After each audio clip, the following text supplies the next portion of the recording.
الحمد لله وحده والصلاة والسلام على من لا نبي بعده أما بعد فأعوذ بالله من الشيطان الرجيم بسم الله الرحمن الرحيم إن عدة الشهور عند الله 12 شهرا في كتاب الله আল্লাহ সুবহানাহু ওয়া তাআলার মহান দরবারে লাখ শুকরিয়া পেশ করছি, যিনি আমাদেরকে প্রতি জুমার ন্যায় আজকেও মিজমিজি এলাকার হাজী আব্দুস সামাদ আলিয়া মাদ্রাসা সংলগ্ন নূর মসজিদে জুমার সালাত আদায় করার জন্য বসার তৌফিক এনায়েত করেছেন, এজন্য বলি আলহামদুলিল্লাহ। রজব মাসের প্রথম জুমা, শাবান মাসের প্রথম জুমা। শাবান মাস, রজব এবং রমজান এ দুইয়ের মধ্যবর্তী মাস। আল্লাহ সুবহানাহু ওয়া তাআলা যেদিন আসমান এবং জমিন সৃষ্টি করেছেন সেদিনই নির্ধারণ করেছেন ইন্না ইদ্দাতাশ শুহুরি ইনদাল্লাহি 12 শাহরান ফি কিতাবিল্লাহ। আল্লাহর কিতাবে মাসের গণনা 12টি। এই 12 মাসের মধ্যে 4টি মাস হচ্ছে আশহুরে হুরুম, যা গত আলোচনায় করেছিলাম। একটা হচ্ছে রজব, আর বাকি 3টা হচ্ছে জিলকাদ, জিলহজ, মুহররম। আর এই 12 মাসের একটি মাস হচ্ছে শাবান মাস। শাবান মাস রজব এবং রমজানের মধ্যবর্তী মাস হওয়ায় এর একটা গুরুত্ব অপরিসীম। আল্লাহ সুবহানাহু ওয়া তাআলা এই রজব মাসে সারা বছরে মানুষ যত নেক আমল করে, বাৎসরিকভাবে পূর্ণ আমলগুলো এই রজব মাসে আল্লাহর দরবারে পৌঁছানো হয়। প্রতিদিনের আমলগুলো সন্ধ্যার সময় দিনের ফেরেশতারা নিয়ে যায়, ভোর রাতে রাতের ফেরেশতারা। প্রতি সপ্তাহের আমল পৌঁছাবার জন্য বৃহস্পতিবার, সোমবার। আর বাৎসরিকভাবে সারা বছরের নেক আমলগুলো আল্লাহর কাছে পৌঁছানো হয় শাবান মাসে। রাসূল আকরাম সাল্লাল্লাহু আলাইহি ওয়াসাল্লাম ইরশাদ করেছেন, যাকা শাহরুন, এটা এমন একটি মাস, ইয়াগফুলুন নাসু আনহু, যেই মাস সম্পর্কে বেশিরভাগ মানুষেরা গাফলাত, অমনোযোগী। বাইনা রজব ওয়া রমাদান, রজব এবং রমজান মাসের মধ্যবর্তী। ওহুয়া শাহরুন তুরফাউ ফীহি আল আমাল ইলা রাব্বিল আলামিন, এটা হচ্ছে এমন একটি মাস যেই মাসে মানুষের আমলগুলো আল্লাহর দরবারে পৌঁছানো হয়। ফা উহিব্বু আন ইউরফা আমালি ওয়া আনা সাইম, আল্লাহর রাসূল সাল্লাল্লাহু আলাইহি ওয়াসাল্লাম বলছেন, আমি চাই আমার আমলগুলো আল্লাহর দরবারে এমন অবস্থায় উঠুক যে অবস্থায় আমি সাইম, রোজাদার আছি। হাদিসটা 2357 নম্বর হাদিস, নাসাই শরীফের। মুহাদ্দিসিন ইকরাম এটাকে সহিহ বলে আখ্যায়িত করেছেন। সুতরাং এই মাস এমন একটি মাস যেই মাস থেকে বেশিরভাগ লোকেরা তার মর্যাদা সম্পর্কে গাফেল। এ মাসে আল্লাহর দরবারে সারা বছরের আমলগুলো পৌঁছানো হয়। আল্লাহর রাসূল সাল্লাল্লাহু আলাইহি ওয়াসাল্লাম এই মাসে বেশিরভাগ রোজা রাখতেন। আয়েশা রাদিয়াল্লাহু তাআলা আনহা থেকে বর্ণিত, তিনি বলেন, মা রাআইতু রাসূলুল্লাহি সাল্লাল্লাহু আলাইহি ওয়াসাল্লাম ইস্তাকমালা সিয়ামা শাহরিন কত্তু ইল্লা রমাদান, আমি রমজান মাস ছাড়া আল্লাহর রাসূলকে পূর্ণ এক মাস সিয়াম পালন করতে কখনো দেখিনি। ওয়া মা রাআইতুহু ফি শাহরিন আকসারা সিয়ামান মিনহু ফি শাবান, আর শাবান মাসে যত বেশি রোজা রাখতেন অন্য কোনো মাসে এত বেশি রোজা রাখতে দেখি নাই। রমজান মাসে পুরা মাস রাখতেন, শাবান মাসে অন্য মাসের তুলনায় সবচেয়ে বেশি রোজা রাখতেন। এটা বুখারীর 1900 69 নম্বর হাদিস, মুসলিমের 1156 নম্বর হাদিস। মুসলিমে আরেকটি বর্ণনা আসছে, কাদা ইয়াসুমু শাবানা কুল্লাহু, শাবান মাস আল্লাহর রাসূল পুরোটাই রোজা রাখতেন। ওয়াকানা ইয়াসুমু শাবানা ইল্লা কালিলান, তবে অল্প কিছুদিন বাদ দিতেন, তার মানে বেশিরভাগ সময় রোজা রাখতেন। ইমাম ইবনে রাজব হাম্বলি রাহমাতুল্লাহ আলাইহি বলেন, অফি কাসরাতি সিয়ামিহি ফি শাবান দালিলুন আলা ইজামি ফাদলিহি ওয়া আন্নাহু মুকদ্দামু রমাদান। শাবান মাসে আল্লাহর রাসূল সাল্লাল্লাহু আলাইহি সাল্লামের বেশি সিয়াম পালন করা প্রমাণ করে এ মাসের একটা মাহাত্ম্য আছে, গুরুত্ব আছে, এবং এটা রমজান মাসের সূচনা এবং এটা রমজান মাসের আগমনী বার্তা দেয়। এ কারণে বাজ সালাফরা বলতেন, ওয়াকানু ইয়াকুলুনা রজব শাহরুজ জারঈ ওয়া শাবান শাহরুস সাকি ওয়া রমাদান শাহরুল হাসাদ। শাবান মাস হচ্ছে চাষাবাদ করার মাস, রজব হচ্ছে চাষ দেওয়ার মাস, আর শাবান হলো ফসল রোপণ করার মাস, আর রমজান হচ্ছে ফসল কর্তন করার মাস। এভাবে অনেকেই এ মাসের মূল্যায়ন করেছেন। রাসূল আকরাম সাল্লাল্লাহু আলাইহি ওয়াসাল্লাম ইরশাদ করেছেন, ইয়াত্তালিউল্লাহু ইলা খালকিহি লাইলাতান নিসফি মিন শাবান। শাবান মাসের মধ্য রজনীতে আল্লাহ সুবহানাহু ওয়া তাআলা মাখলুকের দিকে উকি মারেন, ইয়াত্তালিউ উকি মারেন, ফায়াগফিরু লিজামিই খালকিহি, আল্লাহ তাআলা সমস্ত মাখলুককে ক্ষমা করে দেন, ইল্লা লিমুশরিকিন আও মুশাহিনিন, তবে দুই প্রকার লোকদের ক্ষমা করেন না। একটা হচ্ছে মুশরিক, যারা আল্লাহর সঙ্গে তার ইবাদতে বা অন্য কোনো বিষয়ে সৃষ্টির সাথে শিরিক করে আল্লাহকে অংশীদার বানায়, আর হচ্ছে মুশাহিন, যারা হিংসুক। এই দুই প্রকারের লোকদেরকে আল্লাহ ক্ষমা করেন না। শিরিক হচ্ছে সবচেয়ে মারাত্মক গুনাহ, এটা আমরা সবসময় বলি। কোরআনে এত গুরুত্ব দেওয়া হয়েছে, সূরা নিসা 48 নম্বর এবং 116 নম্বরে আল্লাহ বলছেন, ইন্নাল্লাহা লা ইয়াগফিরু আন ইউশরাকা বিহি ওয়া ইয়াগফিরু মা দুনা যালিকা লিমান ইয়াশা। আল্লাহ রাব্বুল আলামিন শিরকের গুনাহ ক্ষমা করেন না, এছাড়া যত গুনাহ তা যার বেলায় তিনি ইচ্ছে করেন ক্ষমা করে দেন। এটার অর্থ হচ্ছে এই, যদি কোনো ব্যক্তি শিরকের গুনাহ করে মারা যায়, তওবা করার সুযোগ পায় নাই, এটা আল্লাহ ক্ষমা করবেন না। এছাড়া অন্য কোনো গুনাহ যদি করে কেউ মারা যায়, তওবা করার সুযোগ নাও পায়, কিন্তু তার শিরিক নেই, আল্লাহ তাআলা চাইলে নিজ গুণে ক্ষমা করে তাকে জান্নাত দিবেন। নতুবা শিরিকের গুনাহ যদি আজকে তওবা করে, আল্লাহ ক্ষমা করবেন না? অবশ্যই করবেন। কাজে আয়াতের অর্থ হচ্ছে এই, অন্য অন্য গুনাহ নিয়ে যদি কেউ মারা যায় কিন্তু শিরিক নেই, আল্লাহ চাইলে তওবা ছাড়া মারা গেলেও ক্ষমা করে দিতে পারেন। কিন্তু শিরকের গুনাহ যদি কেউ নিয়ে যায়, তওবা করার সুযোগ পায় নেই, আল্লাহ নিজ গুণে তাকে ক্ষমা করে দিবেন, এমনটা হবে না। এটাই হচ্ছে আয়াতে পরিষ্কার বলা, ইন্নাল্লাহা লা ইয়াগফিরু আন ইউশরাকা বিহি ওয়া ইয়াগফিরু মা দুনা যালিকা লিমান ইয়াশা। কোরআনে আরো স্পষ্ট আয়াত আছে, আল্লাহ সুবহানাহু ওয়া তাআলা বলছেন, ইন্নাহু মান ইউশরিক বিল্লাহি, যেই ব্যক্তি আল্লাহর সঙ্গে শিরিক করলো, ফাকাদ হারামাল্লাহু আলাইহিল জান্নাহ, আল্লাহ তাআলা তার জন্য জান্নাতকে হারাম করে দেন। ওয়া মাওয়াহুন নার, এবং তার ঠিকানা হচ্ছে জাহান্নাম, আগুন। ওমা লিয-যালিমিনা মিন আনসার, এই জালিমদের জন্য কোনো সাহায্যকারী থাকবে না। এখানে তিনটা বাক্য। প্রথম বাক্যে আল্লাহ বললেন, ইন্নাহু মান ইউশরিক বিল্লাহি ফাকাদ হারামাল্লাহু আলাইহিল জান্নাহ, যে ব্যক্তি আল্লাহর সঙ্গে শিরিক করে আল্লাহ তার জন্য জান্নাতকে হারাম করে দিয়েছেন।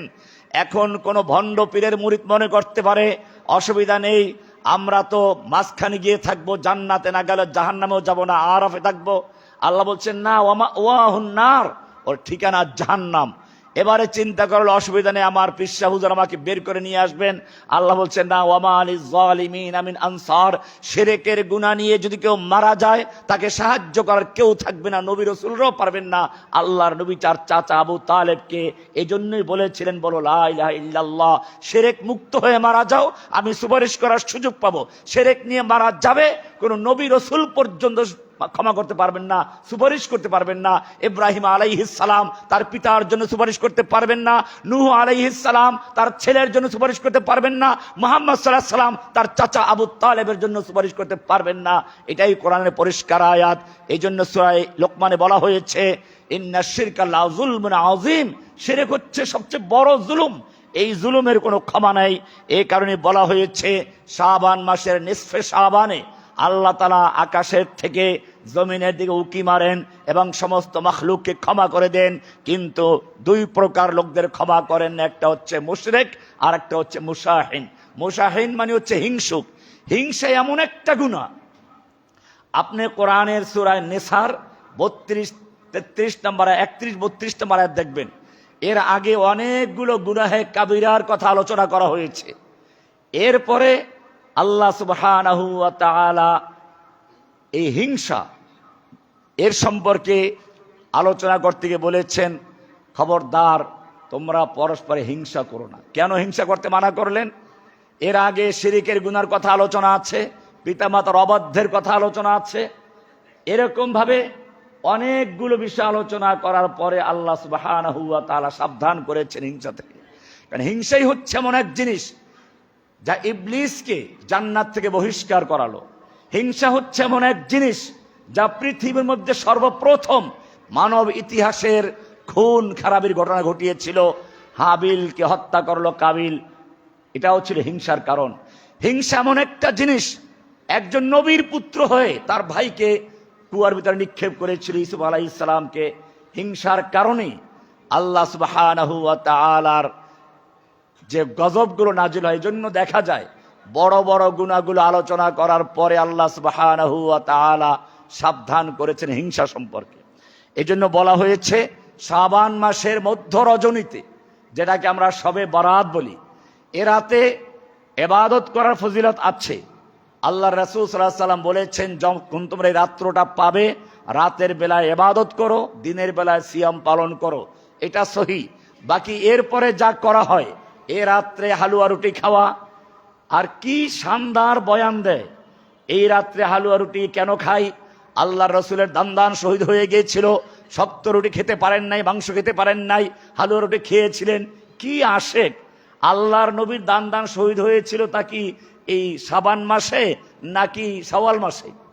ওহুদের যুদ্ধ সংগঠিত হয়েছিল রমজানের পরে শাওয়াল মাসে। তাহলে দাঁত ভাঙলো শাওয়াল মাসে 2 মাস পরে, আপনি মহাব্বতে হালুয়া রুটি খাচ্ছেন 1-2 মাস আগে। এমনি ভাবে পটকাবাজি করা, এগুলো হচ্ছে মূলত হিন্দুদের দীপালি পূজা। এরকম এই সমস্ত পূজার থেকে এগুলো এসেছে। এদেশের মানুষ এক সময় হিন্দু ধর্ম পালন করত। আমাদের বাপদাদা ইতিহাস তালাশ করেন, কয়েক পুরুষ গেলে আসবে শ্রী অমুক। ধর্ম যদিও পরিবর্তন করেছে, শিক্ষা, সংস্কৃতি, আকীদা, এক্ষেত্রে অনেকগুলো হিন্দুদের এখনো রয়ে গেছে। হিন্দুরা মূর্তি বানিয়ে অলিদেরকে মারা যাওয়ার পরে তারপরে মূর্তি তৈরি করে শাড়ি পরায়, গয়না পরায়। মুসলমানরা অলিরা মারা গেলে পরে কবর দিয়ে তারপরে মাজার তৈরি করে চাদর দেয়। ওরা টাকা দেয়, পয়সা দেয়, এরাও টাকা পয়সা দেয়। ওরা সেজদা করে, এরাও সেজদা করে। ওরা প্রার্থনা করে, এরাও প্রার্থনা করে। কোনো পার্থক্য আছে নাকি? পার্থক্য আছে মাটির উপরে আর নিচে। হিন্দুরা গলায় পয়সা লাগায়, মুসলমানরা কোমরে একটা তাগা লাগায়। হিন্দুরা এরকম ভাবে দীপালি পূজা করে, মুসলমানরা ওই যে আরেক পূজা তৈরি করেছে শাবান মাসে এসে। এ রাতের কিছু ফজিলত আছে, কিন্তু এটা এমন না হই হুল্লোড় করা। আল্লাহ নবী সাল্লাল্লাহু আলাইহি সাল্লাম সম্পর্কে বলা হয় কবরস্থানে গেছেন। তিনি যে গেছেন আয়েশা রাদিয়াল্লাহু তাআলা আনহা টের পান নাই, ওই হাদিসই আছে। তিনি মনে করলেন মেয়ে লোকরা যেটা ভাবে অনেক স্ত্রী থাকলে হয়তো অন্য কোনো স্ত্রী ঘরে চলে গেছেন কিনা, এজন্য তিনি কয়েক স্ত্রী ঘরে দেখলেন নাই। পরে দেখলেন কবরস্থান থেকে আল্লাহ রসুল আগমন করতেছেন, উনি দৌড়ে চলে গেছেন, গিয়ে শুয়ে পড়ছেন, শ্বাস গরম। আল্লাহ রসুল সাল্লাল্লাহু আলাইহি ওয়াসাল্লাম বলেন, ব্যাপার কি?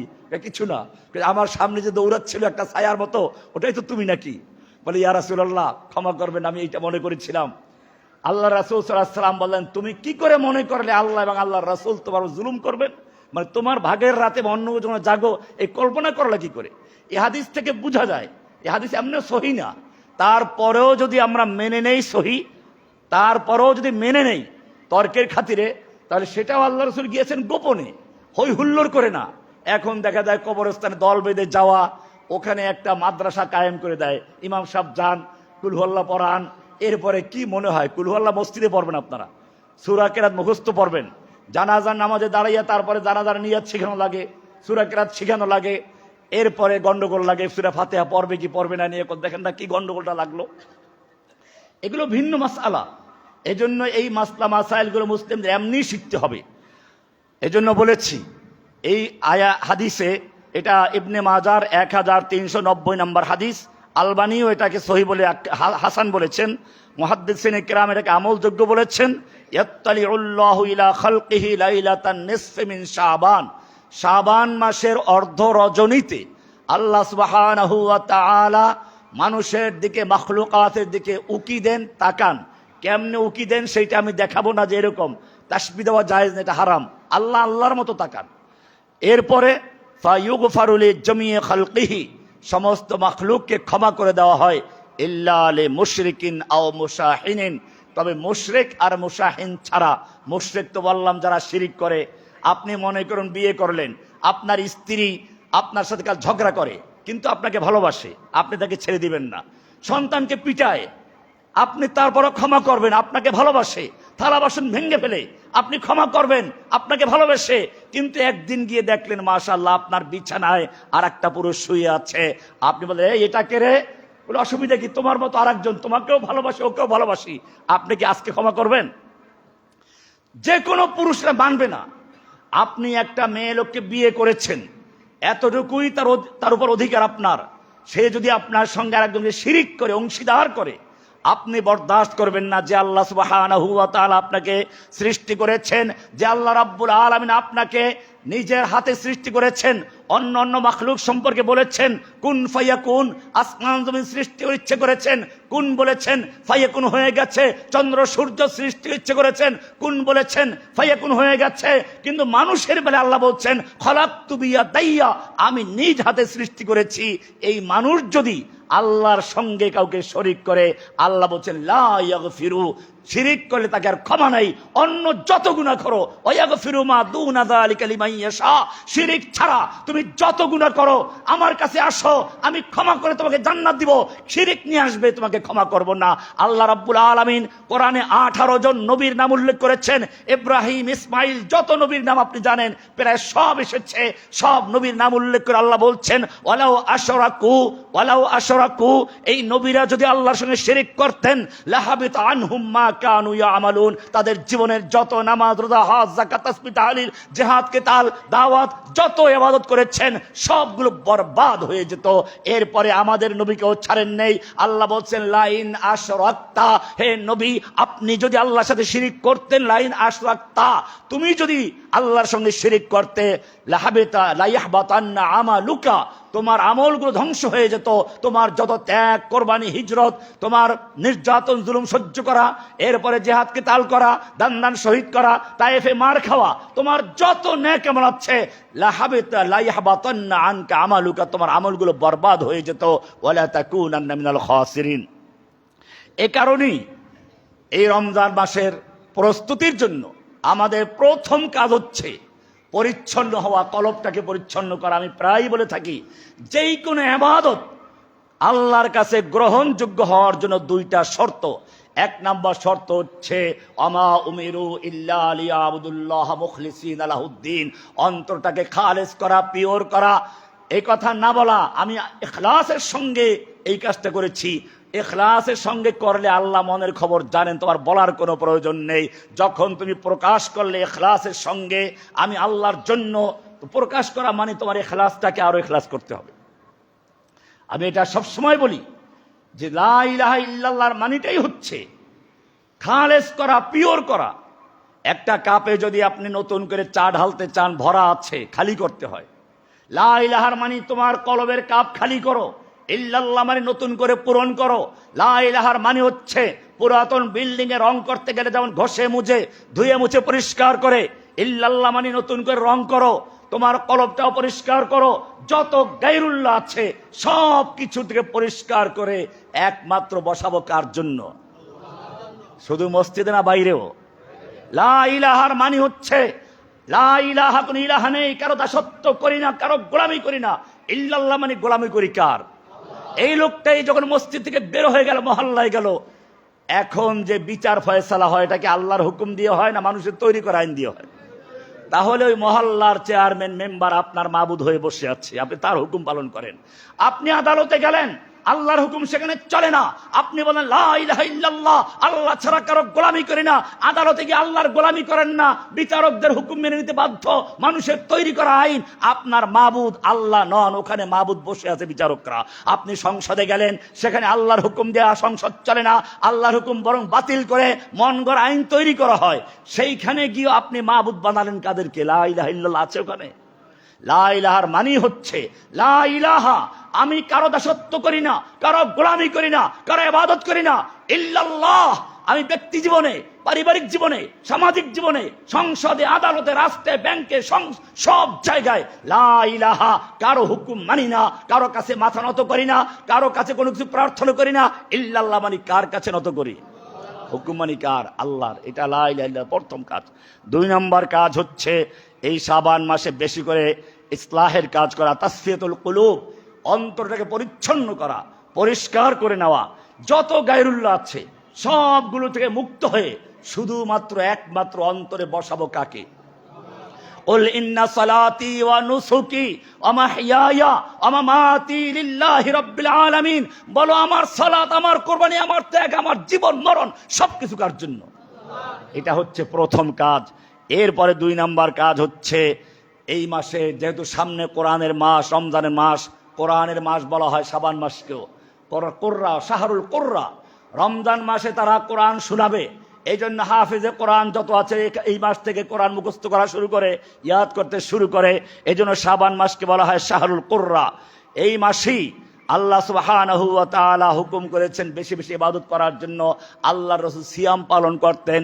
গত জুমে আমরা আলোচনা করেছি যে মেরাজে আল্লাহ রাব্বুল আলামিন সবচেয়ে গুরুত্বপূর্ণ যে ইবাদত দিয়েছেন তা ছিল সালাত। অন্যান্য ইবাদত আল্লাহ রাব্বুল আলামিন জিবরাইলের মাধ্যমে দুনিয়াতে পাঠিয়েছেন।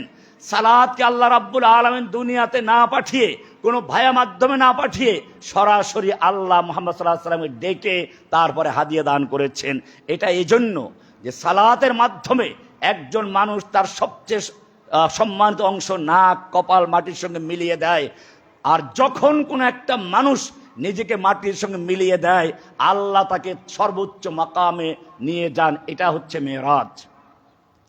এ কারণে ইনশাআল্লাহ সামনে কোনো এক জুমাতে আমি বিস্তারিত আলোচনার পরে যে এই যে সালাত, সিয়াম, হজ, যাকাত, এগুলো এক একটা রোগের ঔষধ মানুষের মধ্যে। আল্লাহ সুবহানাহু ওয়া তাআলা এই পৃথিবীর যা কিছু আছে সব রেখেছেন, আগুন, পানি, মাটি, বাতাস সব আছে। আর এই প্রত্যেকটার এক একটা রোগ আছে। আগুন আছে তো আমরা বুঝি, জ্বর আসলে শরীর গরম হয়ে যায়, দৌড় দিলে গরম হয়, ঘামিয়ে যায়। এগুলো কেন? আগুন আছে। পানি আছে, দুনিয়াতে যত রকম পানি, এখানে সব রকম পানি আছে, মিষ্টি পানি, লবণ পানি, তিতা পানি সব আছে।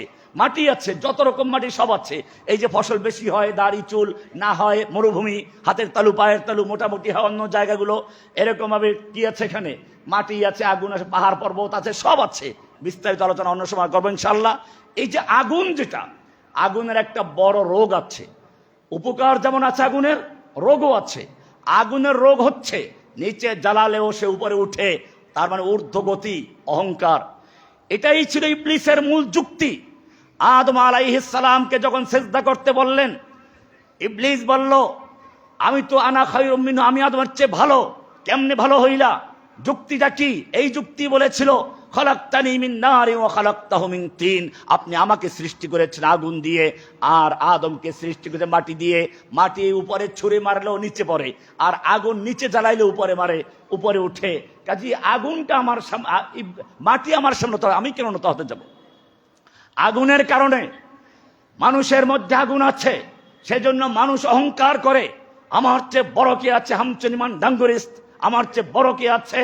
আল্লাহ সুবহানাহু ওয়া তাআলা অহংকারকে বরদাস্ত করেন না।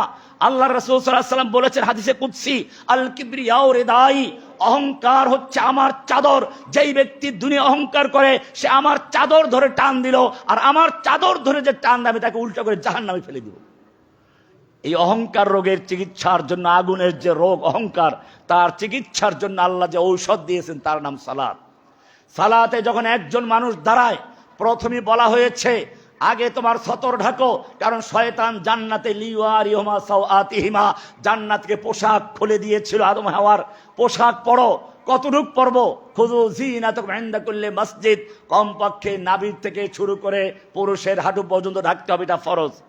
অনেকে মনে করে যে এক চাদরে নামাজ পড়া যাবে কিনা। একজন সাহাবীকে প্রশ্ন করা হয়েছিল, আমি যদি একটা লুঙ্গি পরে, একটা গামছা পরে, চাদর পরে নামাজ পড়ে নামাজ হবে কি? সাহাবী উত্তর দিলেন, আল্লাহর নবীর সকল সাহাবীর দুইটা কাপড় ছিল কি? বোঝেন না কি বলেছে? তুমি জিজ্ঞেস করছো একটা চাদর পরে নামাজ হবে কি? আমি তোমাকে জিজ্ঞেস করি আল্লাহ নবীর সাহাবীদের সকলের দুইটা চাদর ছিল কি? তার মানে হচ্ছে একটা চাদর পরেও নামাজ হয়ে যাবে। এখন হচ্ছে আপনার অনেকগুলো কাপড় চোপড় আলনাতে আছে, আপনি নামাজের বেলা একটা গেঞ্জি পরে দাঁড়াই গেলেন, এটা নামাজের সঙ্গে বেয়াদবি করা। আপনি যখন একজন প্রধানমন্ত্রীর কাছে যাবেন, আপনার লিডারের কাছে যাবেন, তখন তো ভালো কাপড় চোপড় পরে তারপরে আপনি প্রস্তুত হন। আল্লাহ সুবহানাহু ওয়া তাআলাও দেখতে চান আপনি আল্লাহর মহান দরবারে দাঁড়াচ্ছেন।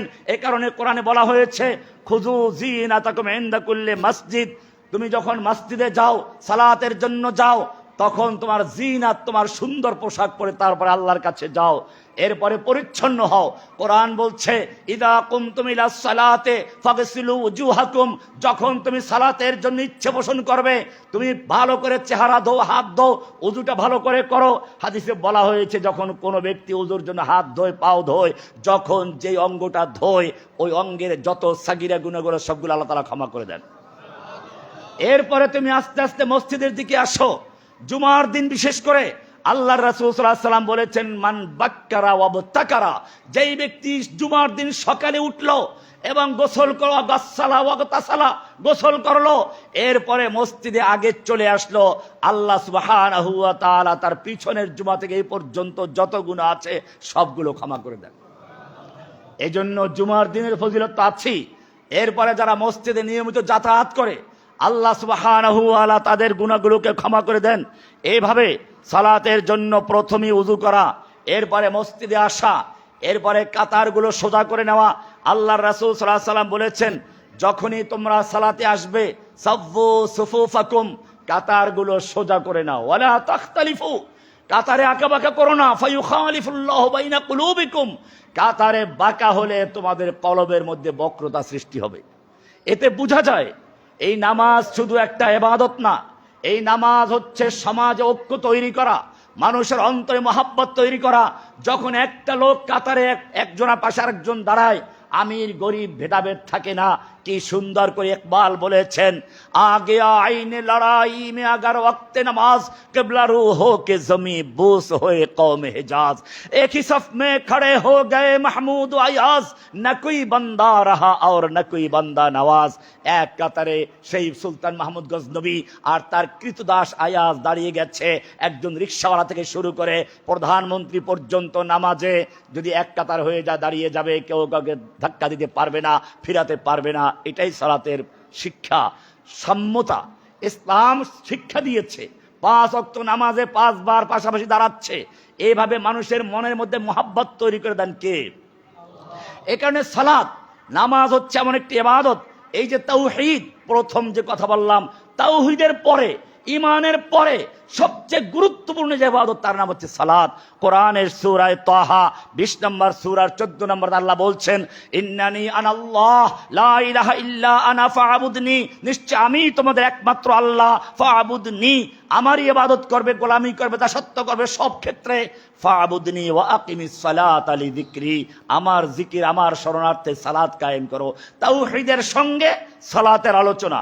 এরপরে করেন আল্লাহ সুবহানাহু ওয়া তাআলা আরেক জায়গায় বলেছেন, সূরা বাইয়িনা 98 নম্বর সূরা 5 নম্বর আয়াত, ওয়ামা উমিরু ইল্লা লিয়াবুদুল্লাহ মুখলিসিনা লাহুদ্দিন, আল্লাহ বলছেন তাদেরকে আদেশ করা হয়েছে যে কোনো ইবাদত, দিনটাকে পুরা আল্লাহর জন্য খালেস করে নেওয়া, পিওর করে নেওয়া, হুনাফা, একেবারে একনিষ্ঠ করে নেওয়া, ওয়া ইউকিমুস সালাতা ওয়া ইউতুজ যাকাতা, এরপরে সালাত কায়েম করবে, যাকাত দিবে।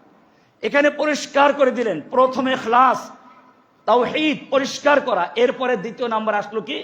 সালাতের কথা। এটা গুরুত্বপূর্ণ। এমনি দিন আপনাকে পুরনরাই মেনে দেবো, আলা লাহুদ্দিনুল খালিস, মুখলিসিন আলাহুদ্দিন, দিনকে খালেজ করা। এমন না দিনের আপনি কিছু মানবেন কিছু মানবেন না। আপনি যদি আপনার বাড়িতে কোনো মেহমান আসে, অর্ধেকটা আপনার দরজার ভিতরে ঢুকেছে, অর্ধেকটা বাইরে, আপনি কি বলবেন? এই বেটা বেঢঙ্গা, হয়তো পুরো ঢুকবি মানে বের হ। অর্ধেক ভিতর অর্ধেক বাইরে আপনি বরদাস্ত করবেন না। আপনার ঘরে প্রবেশ করার ক্ষেত্রে যদি আপনি অর্ধেক ঢুকে অর্ধেক বাইরে বরদাস্ত না করেন, আল্লাহ রাব্বুল আলামিন তার দিনের ভিতরের দিকে অর্ধেক প্রবেশ করে অর্ধেক বাইরে থাকে। আল্লাহ বলছেন না, উদখুলু ফিস সিলমি কাফা, ইসলামে পরিপূর্ণ প্রবেশ করো, ওয়ালা তাত্তাবিউ খুতুওয়াতিশ শাইতান, শয়তানের পদাঙ্ক অনুসরণ করো না। আমরা করি কি, মতের সঙ্গে যেটা মিলে ওইটা মানি, মিলে না ওটা মানবো না।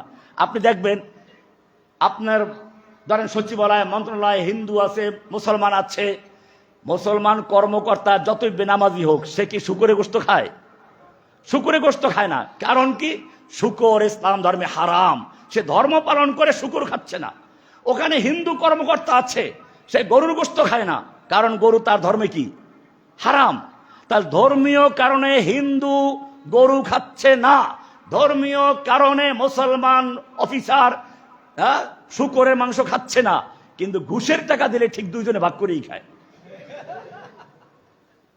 কেন? সুদ যে আল্লাহ হারাম করেছেন, ঘুষ যে আল্লাহ হারাম করেছেন, ওই আল্লাহই তো তোমার জন্য শুকুরের মাংস হারাম করেছেন। শুকুর খাইলে না আল্লাহকে ভয় করে, আল্লাহর হুকুম পালন করে, আর ঘুষের টাকা ঠিকই নিলে টেবিলে নিচ দিয়ে কেউ না দেখে, এটা আল্লাহর সাথে প্রতারণা করা। এটাই বলেছেন, ইয়া আইয়ুহাল্লাযীনা আমানু, হে ঈমানদারগণ, উদখুলু ফিস সিলমি কাফা, ইসলামে প্রবেশ করলে ভালো করে প্রবেশ করো, পরিপূর্ণ প্রবেশ করো। মতের সঙ্গে যেটা মিলে, যেখানে স্বার্থ আছে ওইটা পালন করবে না, যেখানে স্বার্থ কম সেটা পালন করবে। এই সমস্ত ভণ্ডামি বাদ দাও, ওয়ালা তাত্তাবিউ খুতুওয়াতিশ শাইতান। এই কারণে আল্লাহ সুবহানাহু ওয়া তাআলা প্রথম বলেছেন মুখলিসিনা লাহুদ্দিন, দিনটাকে খালেজ করো, পিওর করো, সব জায়গায় আল্লাহর পরিপূর্ণ হুকুম মেনে নাও। মসজিদে আল্লাহ একজন, বাইরে অন্যরা আল্লাহ বসে আছে, এটা তো হচ্ছে সেই জাহিলি যুগের প্রতারণা। এটাই ইউসুফ আলাইহিস সালাম বলেছেন, আরবাবুম মুতাফাররিকুনা খায়রুন আমিল্লাহুল কাহ্হার। এটাই মুহাম্মদ সাল্লাল্লাহু আলাইহি ওয়াসাল্লাম বলেছেন, আজআলাল আলিহাতা ইলাহু ওয়াহিদা, আল্লাহর নবী যখন বললেন এক আল্লাহর ইবাদত করো, লা তাত্তাখিযু ইলাহাইন ইসনাইন, দুই আল্লাহ চলবে না, মসজিদের আল্লাহ একজন, বাইরে অন্যজন, সব চলবে না, ইন্নামা হুয়া ইলাহু ওয়াহিদ, সব ক্ষেত্রে আল্লাহ কয়জন? হুকুম চলবে কার? এটার নাম পিওর মুসলিম, এটার নাম ইসলাম। আর মনে চাইলো যতটুকু অতটুকু মানলাম, যেটা মনে চাইলো না মানলাম না, এটা কি ইসলাম হবে? আল্লাহ সুবহানাহু ওয়া তাআলা আরো বলেছেন সূরা বাকারা 2 নম্বর সূরার 43 নম্বর আয়াতে, ওয়াকিমুস সালাতা ওয়া আতুজ যাকাতা ওয়ারকাউ মা'আর রাকিঈন, জামাতে সালাত পড়ার কথা আছে এখানে। এরপরে আল্লাহ সুবহানাহু ওয়া তাআলা সালাতকে ফরজ করেছেন ওয়াক্তের সাথে সীমাবদ্ধ করে, নির্ধারিত টাইমে পড়তে হবে। আল্লাহ সুবহানাহু ওয়া তাআলা বলছেন সূরা নিসা 4 নম্বর সূরা 103 নম্বর আয়াত, ইন্নাস সালাতা কানাত আলাল মুমিনিনা কিতাবাম মাওকুতা, নিশ্চয়ই সালাতকে সময়ের সাথে আবদ্ধ করে ফরজ করা হয়েছে। সুতরাং সালাতকে বাদ দিয়ে দেরি করে পড়া, সময় যাওয়ার পরে পড়া, এটা মুমিনদের শান নয়। এই কারণে সূরা বাকারা 238 নম্বর আল্লাহ বলছেন, হাফিজু আলাস সালাওয়াতি ওয়াস সালাতিল উসতা, সব নামাজগুলোকে যথাযথভাবে সংরক্ষণ করবে, হেফাজত করবে, বিশেষ করে ওয়াস সালাতিল উসতা, মধ্যম সালাত কে নিয়ে মুহাদ্দিসিনদের অনেক মত আছে। কেউ বলেছেন জুমার সালাত, কেউ বলেছেন আসরের সালাত, কারণ আসরের সালাতটা অনেকের জন্য কঠিন হয়ে যায়, খেলাধুলা গন্ডগোলে থাকে। এমনি ভাবে আল্লাহ সুবহানাহু ওয়া তাআলা বলছেন, আস্তাঈনু বিস-সাবরি ওয়াস-সালাহ, তোমাদের বিভিন্ন প্রয়োজন হতে পারে, আমার কাছে চাইবে, চাওয়ার মাধ্যম হচ্ছে ইয়াকা না'বুদু ওয়া ইয়াকা নাস্তাঈন, সালাতের মাধ্যমে চাও, আস্তাঈনু বিস-সাবরি ওয়াস-সালাত, সবর এবং সালাতের মাধ্যমে প্রার্থনা করো। সূরা বাকারার 2 নম্বর সূরার 45 নম্বর আয়াত। এমনি ভাবে আল্লাহ সুবহানাহু ওয়া তাআলা এই সালাতকে ফরজ করেছেন মেরাজে। মেরাজ থেকে আল্লাহর নবী যখন আসলেন, জিব্রাইলকে বলেন যাও কেমনে সালাত কায়েম করবে দেখিয়ে দিয়ে আসো। আল্লাহর নবীকে জিব্রাইল সেই হাউজে জমজমের কাছে নিয়ে গেলেন, ওযু করালেন, এরপরে প্রত্যেক নামাজ আউয়াল ওয়াক্তে পড়ালেন।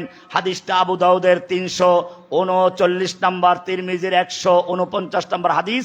বলা আছে আম্মানি জিব্রিল ইনদাল বাইতে মাররাতাইন, জিব্রাইল আমাকে দুইবার ইমামতি করিয়েছেন, একবার আউয়াল ওয়াক্তে একবার শেষ ওয়াক্তে, 2 দিন পর্যন্ত। এক রাওয়াতে 2 দিন পড়িয়েছেন, একদিন সব নামাজগুলো আউয়াল ওয়াক্তে, পরের দিন সব নামাজগুলো দ্বিতীয় শেষ ওয়াক্তে। আর এক রাওয়াত অনুযায়ী একদিনই 2 বার পড়িয়েছেন। যেটাই হোক, এরপরে বলেছেন সুম্মা ক্বালা ইয়া মুহাম্মদ হাযা ওয়াক্তুল আমবিয়া মিন ক্বাবলিকা ওয়াল ওয়াক্তু মা বাইনা হাযাইনিল ওয়াক্তাইন। হে মুহাম্মদ সাল্লাল্লাহু আলাইহি ওয়াসাল্লাম, এ হচ্ছে সালাত, আল্লাহ যা আপনার উপর ফরজ করেছেন এই টাইমের মাঝখানে পড়তে হবে। সুতরাং আকিমুস সালাত আল্লাহ সুবহানাহু ওয়া তাআলা নাজিল করেছেন। নাজিল করার পরে কেমনে সালাত কায়েম করতে হবে এটা কোনো ফকিরের, ল্যাংটার, দরবেশওয়ালার ব্যাখ্যার জন্য ছেড়ে দেন নাই, কোনো বাউলের জন্য ছেড়ে দেন নাই। সালাত কায়েম করতে বলেছে, মনে মনে পড়লে চলে, সালাত আদায় করতে বলে নাই। আল্লাহ রাসূল সাল্লাল্লাহু আলাইহি ওয়াসাল্লামকে আল্লাহ রাব্বুল আলামিন শিক্ষা দেওয়ার জন্য জিবরাইল আগমন করেছেন। 2 দিন পর্যন্ত সালাত আদায় করে দেখালেন কেমনে সালাত আদায় করতে হবে।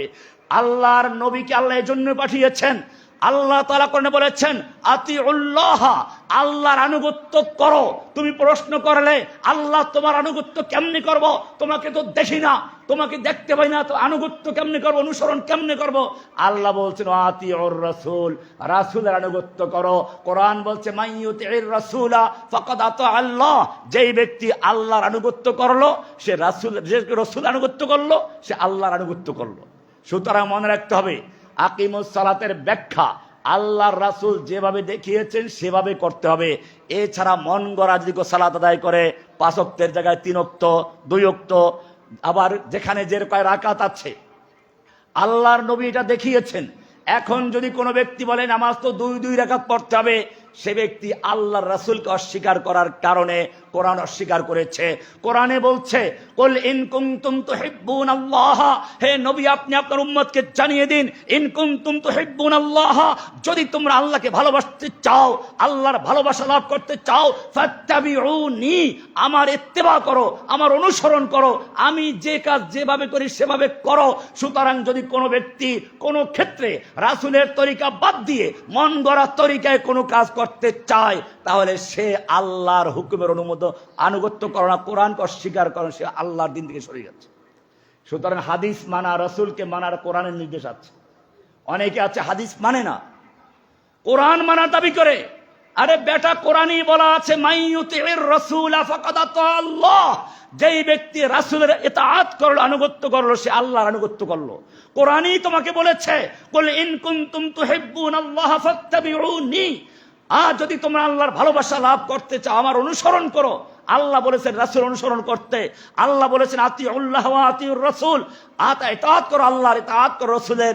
আরো কোরআনে বলা হয়েছে লিতুবাইয়িনা লিন-নাসি মা নুযিলা ইলাইহিম, হে নবী আপনাকে প্রেরণ করেছি এজন্য যাতে করে তাদের উপরে যেই কিতাব নাজিল করা হয়েছে ওই কিতাবের আপনি ব্যাখ্যা দিয়ে দেন, বয়ান করে দেন। লিতুবাইয়িনা লাহুম, কোরআনের আয়াত, আল্লাহর নবী যে ব্যাখ্যা দিয়েছেন, যে বয়ান করেছেন, ওটাই হচ্ছে হাদিস। সুতরাং যদি কেউ কোনো ব্যক্তি হাদিসকে অস্বীকার করে অথবা রাসূলের কোন তরিকা অস্বীকার করে, মনে রাখতে হবে সেও ইসলাম থেকে সরে গেছে। এটা শুধু এই পর্যন্তই না, আমি বলতে গেলে আপনাদেরকে বলি আকিমুস সালাত হুকুম করেছেন আল্লাহ। সালাত কায়েম করব কার হুকুম মেনে? আল্লাহর হুকুম মেনে। কেমনে কায়েম করব? মুহাম্মদুর রাসূলুল্লাহ, রাসূলের তরিকা মেনে সালাত কায়েম করতে হবে। রাসূল যেভাবে শিখিয়েছেন সেভাবে করতে হবে। রাসূল শিখিয়েছেন যোহরে ফরজ 4 রাকাত, আসর 4 রাকাত, এশা 4 রাকাত, মাঝখানে মাগরিব 3 রাকাত। কোন ব্যক্তি যদি মনে করে আমি মাগরিবের নামাজ 4 রাকাত পড়ব, 1 রাকাত বেশি হবে, একটা রুকু বাড়বে, 2টা সিজদা বাড়বে, সুবহানাল্লাহিল আযীম বাড়বে, আলা বাড়বে, তার নামাজ হবে? কেন হবে না? আল্লাহর নবী যেভাবে শিখিয়েছেন তার সাথে মিলে নাই। নবীর তরিকা ছাড়া নামাজ পড়লে নামাজ হবে না।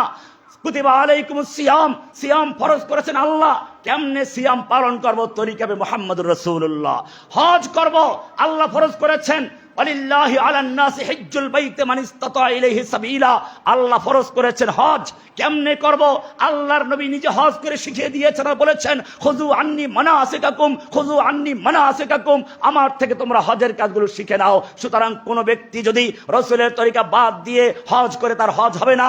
ঠিক তেমনি ভাবে আল্লাহ বলেছেন উযকুরুল্লাহ যিকরান কাসীরা, আল্লাহর জিকির করো বেশি বেশি করে হুকুম দিয়েছেন আল্লাহ। জিকির কেমনে করব? তরিকা কোনো ভণ্ড পীর আটরশি খাজা বাবা গাজা বাবা ল্যাংড়া বাবা মাঝবান্ডারি কোন তরিকা হতে পারে না। তরিকা হবে রাসূলের তরিকা। জিকির করার হুকুম দিয়েছেন কে? জিকির কেমনে করব? তরিকা কার? এবারে তোমাদেরকে আরো একটা কঠিন কথা বলছি। আল্লাহ তাআলা যেমন আকিমুস সালাত বলেছেন সালাত কায়েম করো, তেমনি বলেছেন আকিমুদ্দিন, দিন কায়েম করো। আল্লাহর জমিনে আল্লাহর দিনকে বিজয়ী করা ফরজ। দিনকে বিজয়ী করার ক্ষেত্রে ওই নীতিমালা চলবে। আকিমুস সালাত হুকুম আল্লাহর তরিকা রাসূলের, জিকির করো হুকুম আল্লাহর তরিকা রাসূলের, সিয়াম পালন করো হুকুম আল্লাহর তরিকা রাসূলের, হজ করো হুকুম আল্লাহর তরিকা রাসূলের। ঠিক দিন কায়েম করতে গিয়েও হুকুমটা আল্লাহর তরিকা হবে রাসূলের।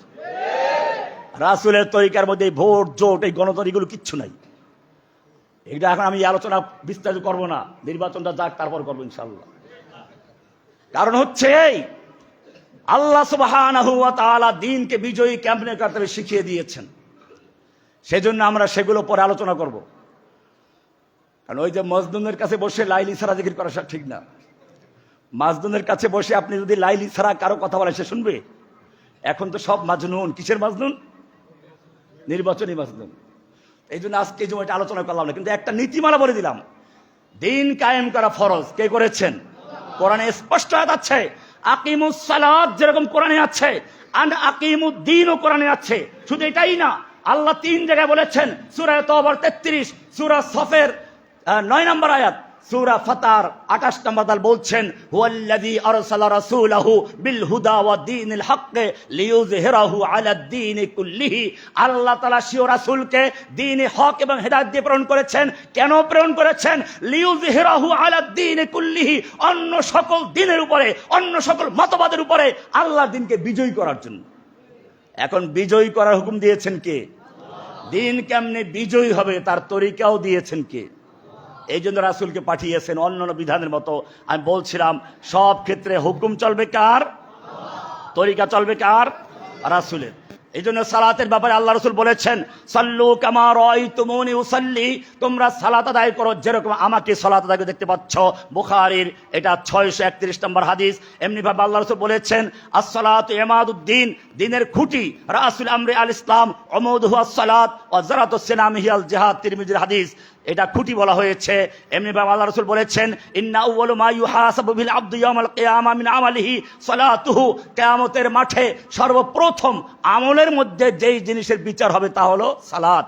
কিছু লোকের বিচার হবেই না, যারা কাফের, কাট্টা কাফের, যারা ঈমানই নাই, তার কোনো বিচার হবে? বিনা হিসাবে জাহান্নাম।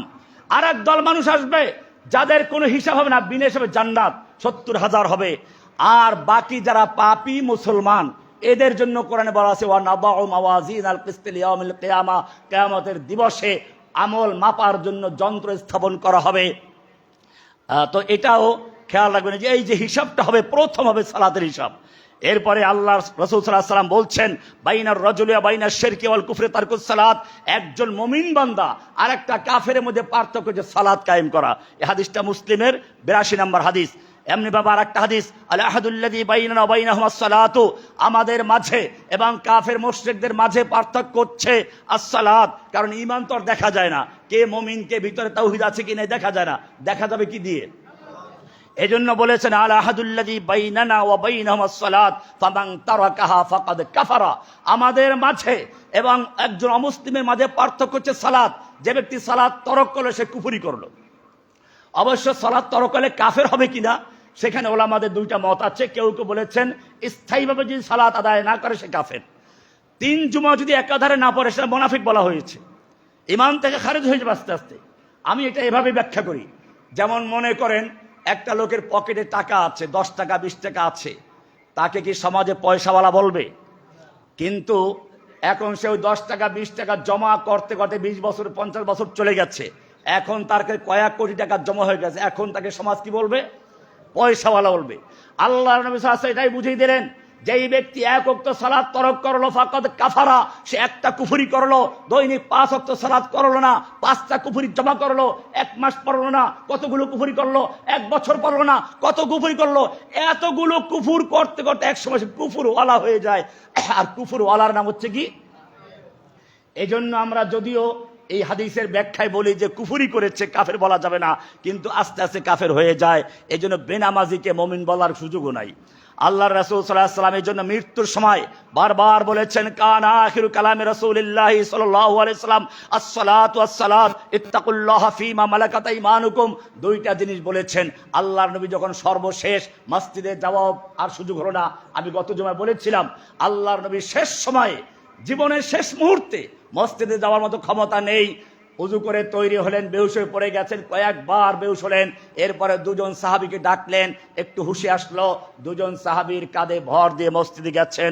হাদিস বলা আছে ইউহাদা বাইনা রাজুলাইনে, আল্লাহর নবী 2 জন লোকের কাঁধে ভর দিয়ে মসজিদে গেছেন। ওয়ারিজলাহু তাখুত্তানি বিল আরদে, আল্লাহর নবীর পা দুটো জমিনের সঙ্গে হেঁচড়ে হেঁচড়ে যাচ্ছিল। যেই নবীর আগের পিছের সমস্ত গুনাহ ক্ষমা করা ছিল। কোরআন স্পষ্ট বলেছে লিয়াগফির লাকাল্লাহু মা তাকাদ্দামা মিন যামবিকা মা তাআখারা। হে নবী, আল্লাহ তাআলা আপনার আগের পিছের সমস্ত গুনাহ ক্ষমা করে দিয়েছেন। সেই নবী মৃত্যু রোগে আক্রান্ত অবস্থায়ও 2 জন লোকের কাঁধে ভর দিয়ে জামাতে গিয়ে নামাজ পড়েছেন। এরপরে যদি কেউ বলে এই জামাতে নামাজ পড়ার প্রয়োজন নেই, এরকম ভাবে রুকু সেজদা করার দরকার নেই, মনে মনে পড়লে চলবে, সে ব্যক্তি শয়তান হতে পারে, ইবলিস হতে পারে, শয়তানের। আমরা বলি হ্যাঁ, ওলি হইলে নামাজের প্রয়োজন নাই ঠিকই, তবে আল্লাহর ওলি হইলে না, শয়তানের ওলি হইলে নামাজ লাগে না। কিসের ওলি হইলে? শয়তান ওলি হইলে। এই জন্য খেয়াল রাখবেন, সাবধান। এবারে কোরআন বলছে অতলু মাউ, মনোমালিন্যতা দেখা যায়, গন্ডগোল দেখা যায়, এর একমাত্র কারণ হচ্ছে তোমরা নামাজের কাতার সোজা করে করো না। এরপরে সামাজিক বিশৃঙ্খলা, কোরআন বলছে ইন্নাস সালাতা তানহা আনিল ফাহশাই ওয়াল মুনকার, নিশ্চয়ই সালাত সকল অশ্লীল এবং বেহায়াপনা কাজ থেকে বিরত রাখে। এখন বলবেন সারা জীবন নামাজ পড়লে তার বদলে সেই সুদ ঘুষ মিথ্যা কথা জড়িত আছে, ওটা নামাজ তো ঠিকমতো হতে হবে। নামাজের দোষ না, দোষটা কার? আমার নিজের দোষ, আমার নিজের নামাজ হচ্ছে না। আমি যখন নামাজে দাঁড়াবো আল্লাহু আকবার, আল্লাহ সবচেয়ে বড়, তার মানে মহান সত্তার সামনে দাঁড়াচ্ছি। দুনিয়ার প্রধানমন্ত্রীর কাছে দাঁড়াতে গেলে তুমি যেমন কি করো, ভালো পোশাক পরো, একেবারে মাথাটা নিচু করো, আল্লাহু আকবার দাঁড়িয়ে যাও। এই জন্য তাকবীরে তাহরিমা বলা ফরজ। আল্লাহ রাসূল বলেছেন তাহরিমুহা তাকবীর, তাকবীরে তাহরিমে শুরু করো, এটা দিয়ে সবকিছু হারাম হয়ে যায়। নামাজের বাইরে খাওয়া দাওয়া করা, কথা বলা হালাল ছিল, আল্লাহু আকবার বলে সব হারাম হয়ে যাচ্ছে। ওয়া তাহলিলুহা তাসলিম, সালামের মাধ্যমে হালাল হবে, এর আগে হালাল হবে না। নামাজে দাঁড়াইলে পরে তুমি এখন আল্লাহ তাসবিহ তাহলিল করবে, কোনো খোটাখুটি করা। কোরআন বলছে মুনাফিকদের সালাত হচ্ছে ইদা কামু ইলা সালাতে কামু কুসালা, অলসতা বলে দাঁড়ায়, এখানে খোঁচায়, এখানে জামা ঠিক করে, এখানে পাগড়ি ঠিক করে, এখানে লুঙ্গি ঠিক করে, এখানে পাজামা ঠিক করে। এগুলো কাদের নামাজ? মুনাফিকদের নামাজ।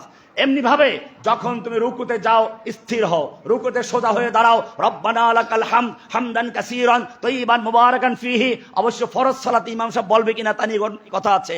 আল্লাহর নবী বলেন, একদিন আল্লাহর নবী এরকম দাঁড়িয়ে গেছেন, দেখেন 30 জন ফেরেশতা এই কালেমাগুলোর সব লেখার জন্য প্রতিযোগিতা করছেন। আল্লাহর নবী সালাম ফিরিয়ে বললেন, এই আমার এইরকম কে বলছে এই কথাগুলো? রব্বানা লাকাল হামদ হামদান কাসীরান তাইয়িবান মুবারাকান ফীহি। একজন লোক বলে, ইয়া রাসূলুল্লাহ, ভয় পেয়ে গেছে, আমি খুব তাড়াহুড়ো করে আসছি, শ্বাসটা গরম হয়ে গেছিল, সেই জন্য কথাগুলো বলছি। আল্লাহ রাসূল বলেন, দোষ করো নাই, বরং আল্লাহর অন্যান্য নেক আমল লেখার জন্য ফেরেশতা তো এখানেই আছে, সাথেই আছে, কিন্তু তোমার এই কথাগুলোর নেক আমল লেখার জন্য 30 জন ফেরেশতাকে আল্লাহ স্পেশাল পাঠিয়েছেন, এবং তারা লেখার জন্য কারাগারি শুরু করেছেন। কে এটা নিয়ে আল্লাহর দরবারে আগে পৌঁছে যাবে? এরকম দোয়া আছে। এখন ঠোকর মারা, রুকুর থেকে সেজদা, সেজদার থেকে সেজদা, 2 সেজদার মাঝখানে জলসা, স্থির হয়ে বসা, কমপক্ষে 1 তাসবিহ পড়ে বসা ওয়াজিব। রুকুর থেকে সোজা হয়ে দাঁড়ানো, রব্বানা লাকাল হামদ হামদ, এরকম সব জায়গাতেই সুবহানাকাল্লাহুম্মা ওয়া বিহামদিকা হামদ করছি, আলহামদুলিল্লাহ রাব্বিল আলামিন হামদ করছি, সুবহান রাব্বিল আযীম, আজমতওয়ালা মহান আল্লাহর আজমত বয়ান করছি, সুবহান রাব্বিল আলা। এমনি ভাবে আল্লাহু আকবার, 2 সেজদার মাঝখানে দোয়া আছে, আল্লাহুম্মা গফিরলি ওয়াহদিনি ওয়ারযুকনি ওয়াজনুবনি। আর না পারলে কমপক্ষে আল্লাহুম্মা গফিরলি, আল্লাহুম্মা গফিরলি 3 বার বলা, কমপক্ষে 1 বার বলা। এগুলো আমল করা। নামাজের মধ্যে এরকম ঠোকর মারা, আল্লাহ রাসূল সাল্লাল্লাহু আলাইহি ওয়াসাল্লাম বলেছেন তিলকা সালাতুল মুনাফিক, ওটা হচ্ছে মুনাফিকদের নামাজ। অপেক্ষা করতে থাকে, অক্ত যায় যায় ভাব, তখন দাঁড়াইয়ে যায়, যখন সূর্য একেবারে ডুবে ডুবে যায় আসরের জন্য দাঁড়াই যায়। ইয়ানকুরু আরবা নকরাত, ওই কাকের কাল গুরাব কাউয়া যেমন একের পর এক ঠোকর মারে, এরকম ঠোকর কয়েকটা মেরে তারপর নামাজ শেষ করে দেয়, এটা মুনাফিকদের নামাজ। সেজন্য আল্লাহ সুবহানাহু ওয়া তাআলা, আল্লাহর সঙ্গে বান্দার সরাসরি সম্পর্কের একমাত্র মাধ্যম কি? সালাত। আসসালাতু মিরাজুল মুমিনিন, সালাতের মাধ্যমেই আল্লাহর সাথে সম্পর্ক হয়। আল্লাহ রাসূল সাল্লাল্লাহু আলাইহি ওয়াসাল্লাম বলছেন আকরাবু মা ইয়াকুনুল আবদু ইলাল্লাহি ওয়া হুয়া সাজিদুন, বান্দা আল্লাহর সবচেয়ে নিকটবর্তী হয় তখন যখন সে কোথায় থাকে? সেজদায় থাকে। একজন সাহাবী বলছে ইয়া রাসূলুল্লাহ, আমাকে দোয়া করুন আমি যেন আপনার সঙ্গে জান্নাতে যেতে পারি। আল্লাহ রাসূল বলছেন না, তুমি বেশি বেশি সেজদা করে তারপর আমাকে সাহায্য করো। সুতরাং সেজদা করা, ইবাদত করা, এখন থেকে আমরা রমজানের প্রস্তুতি নিব। আল্লাহ সুবহানাহু ওয়া তাআলা আমাদের সকলকে বিষয়গুলিকে ভালোভাবে বুঝার এবং আমল করার তৌফিক দান করুন, আমিন। শিরিক বর্জন করা, বেদাত বর্জন করা, বেশি বেশি কোরআন পড়া, হাদিস পড়া, রাসূলের সুন্নাহ অনুযায়ী জীবন গড়া, আল্লাহ তাআলা আমাদের সকল কবুল করুন, আমিন। ওয়া সাল্লাল্লাহু তাআলা আলা নবী।